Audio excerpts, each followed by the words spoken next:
X. And I said this video on my story. I meant it, even though it was a little vulgar. But I said, young kids, if you ever want to know the fastest way to go to hell, it's probably going to be acting like this. And what do y'all think about Lil Nas X and the push to have him thrusted into the public light? Lil Nas X is doing exactly what we thought a lot of rappers were doing, kind of covertly, overtly.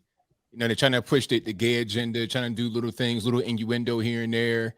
He's outright doing it. It's like, yeah, this is the gay agenda, right in your living room. And the way he did it was really crazy. It's like the TikTok strategy. First, it was, okay, I'm appealing to your kids. Old Town Road, I'm going to elementary schools performing it.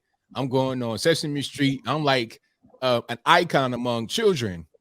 I switched from that straight to the satanic stuff, to booty popping, to pregnant belly. You see what I'm saying? And he's still, this is just a couple years or a year away from him being your child's favorite artist.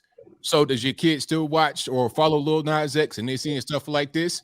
How are you going to be able to explain what's going on to your kids when they see this man with a pregnant belly, and then they hear people talking about men can get pregnant too? How can you explain what's going on here? He's just pushing the agenda, ain't nothing but a puppet, and don't even really care. Some guys would do anything for money. Lil Nas X is a prime example of it. Yeah, he is unbelievable. I mean, you know, we started with Old Town Road, and I was like, okay, cool. My song, singing the song, it seems like a pretty cute song. But then we came with the whole, you know, we found out he was gay. And then I was like, yeah, okay, it's a gay artist, whatever, no big deal. But then he started doing all this extra stuff. Then he started with the pink outfits at the award show. Then he started with the dresses. Now he's trying to be pregnant and he's kissing people on stage. Like, come on, man. Like, we've had enough. Like, we have enough. Like, how much more can you take grown men to take of this stuff? Like, I just don't understand it. But this is what he's doing because he knows he's getting praise from the left. People on the right will be upset about what he's doing, but a lot of people on the right on the left are saying he's so brave, he's so strong. This dude, I don't know if you guys know this, but he just won a Suicide Advocate of the Year award. What does that mean? Pretty random. Yes, this was the first ever. They gave him a Suicide Advocate of the Year award, like for not doing anything. Like, what has he done for suicide prevention?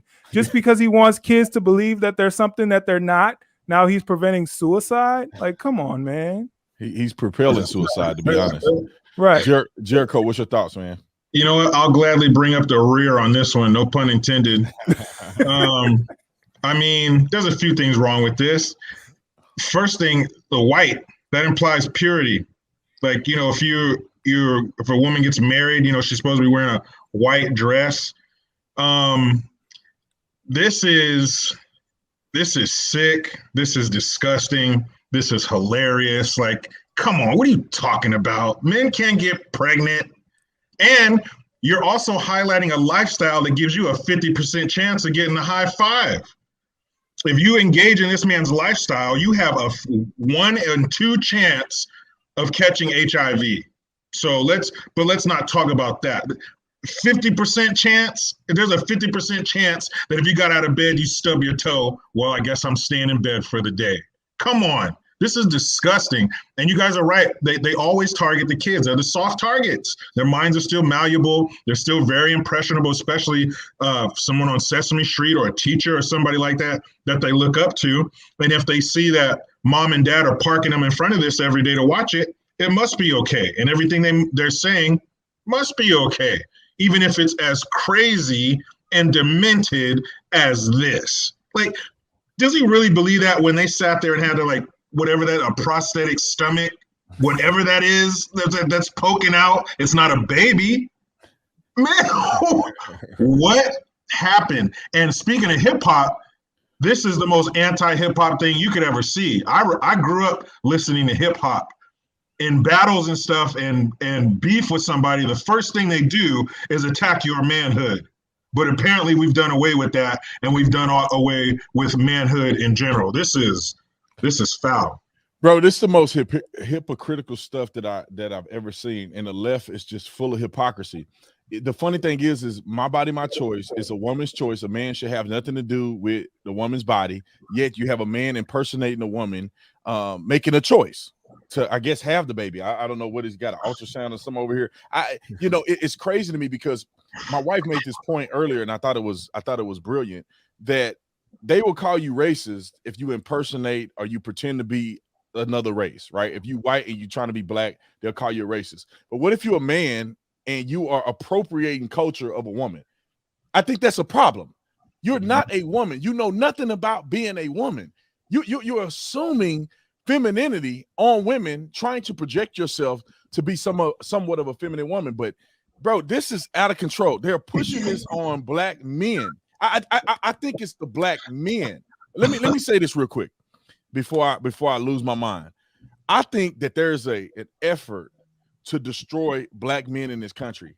And the reason I say that is because if black men like our forefathers would be strong, dedicated, loyal to their families, I think black men will dominate. But I feel like there's an effort, I don't know about a white liberal or other black men, that they want to just destroy black men to the point where they're feckless. They're feminine. They're not in the house. They're killing each other. I mean, I don't see another race doing it this hard though. This hard. This hard. Anyway, I don't know. Y'all go ahead and take it before I lose my brain. Now you're right. You're right about that, because it's a weird thing, and I'm not even really sure what the purpose is, what the actual reason is. But it's definitely there's an effort to keep the masculinity down. I think that's the ultimate goal, is to keep masculinity down, period, across all races. And if they see there's masculinity among black men, and that's something that others want to gravitate toward, they want to just soften that, so the peak level of masculinity can't be reached. So everybody's kind of soft. And when you don't have masculinity, when you have a bunch of soft men, they can easily be dominated by other men that are not soft, that are not weak. They can come in there and tell you whatever. They come into your household, tell your kids, and you know what? I know you're 8 years old, but you don't know what your gender is. You don't know if you want to be a boy or a girl. You want to be a transgender. And then if you got a bunch of soft men that are not going to be back against this, it's like, what are you going to do? It's going to happen. So I think that might be the ultimate goal, is to just get rid of masculinity, period, among all races. And they want to focus on the black man because they see that as the most overt example of it. Well, look, let's talk about this for a minute. It may not be just the black man. Maybe it's black people in general. Like, I don't understand.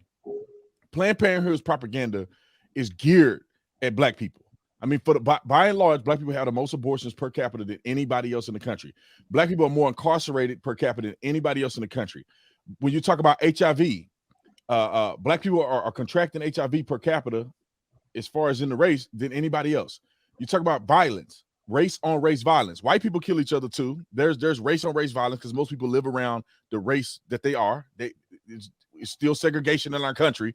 This time is willful, but you talk about black on black violence. It's out of control. There is no white, Asian, Hispanic neighborhood that's like the South Side of Chicago. I'm wondering, what is the motive behind doing this and thrusting this on the black community? I mean, they want to see everybody weak. And I think we're an easy target as black people because we're so easily manipulated by entertainment and different things like that. So they can use these entertainers like Lil Nas X to come after the black demographic as a whole, because you can use Lil Nas X to say, hey, look how cool it is to be queer, right? Look how cool it is to be queer. Look how cool it is for a man to dress like a woman. Look how cool it is for a man to pretend he's a woman and have a baby. Like, look how cool that is. So we have a lot of impressionable kids that don't have fathers in the home. And especially that happens in the black community where it's like 70-something%. So these kids are impressionable. They're looking at this stuff. They're gravitating to this stuff because with the LGBT community, just like any other gang out there, people want to feel like they're a part of something, right? So if they can feel like they're a part of this community, this LGBT community, then they feel important. They feel special. So I think that's what's going on right now with a lot of the black kids. They're feeling like they want to be a part of this. They're not a part of the the Latin Kings or the Bloods or the Crips or anything like that, but they are part of this gang, this LGBTQ gang. Yeah, to echo what you said, Oliver, just like the gangs, they target the fatherless. They target the kids from broken homes. And let's not forget, you got to follow the money, or in this case, follow the power. Black folks, we pull the lever for the Democrats 90+%. So they can't let us get away. And like I said, last time we got together for a panel, they got to get the guard dog first. To get into the house, to get the goods, you got to get the guard dog out of the way. So we are for masculine black men. You going to have any Lil Nas X in your house, fellas? No, I'm good. I'm good on that. You're going to come close. Let me see him on my TV. I'm going to show you the best way to put a 65-incher through drywall. It's a wrap. Ain't no Lil Nas X in my house. The men who fought and died and gave us the comfort to be so stupid wouldn't have done that. And you ain't going to hop off that transport on Normandy and say, hold on, Nazis, I identify as, that's not going to stop him from sticking that bayonet through your eye socket. So we needed men like that to give us the comfort to be this stupid the way we are now. They got to target the black man. The black man is standing between them and the black vote. So they got to get us out of the way first. We are #1 on their power block list. That's why they're targeting the masculinity of black men. That's why they're targeting the disruption of the black family. If you have a strong family, there's no outside force that is going to shake you. In school, my teachers could say what they want, but as soon as they said, I'm going to call your fill-in parent here, whoa, hold on, Mrs. So-and-so, hey, get a little hasty now, put the phone down. You know what I mean? So they got to come after us. If they want to hold on to their power, they have to target us, period. I want to get back to the gay thing real quick, and I hope I don't get banned over this. I want people to understand this. People can make decisions that they want to make in their lives. We live in America, do whatever you want. My problem is twofold with this whole LGBTQ agenda, and I'm just going to talk about men. The first problem is that this is an abomination to God. God is not pleased with people behaving this way. And I believe that if people really wanted to change, you can pray to God and have God deliver you like he delivered everybody else from all the other sins that people find themselves involved in. The second part is more of a carnal idea, is that there is no real benefit.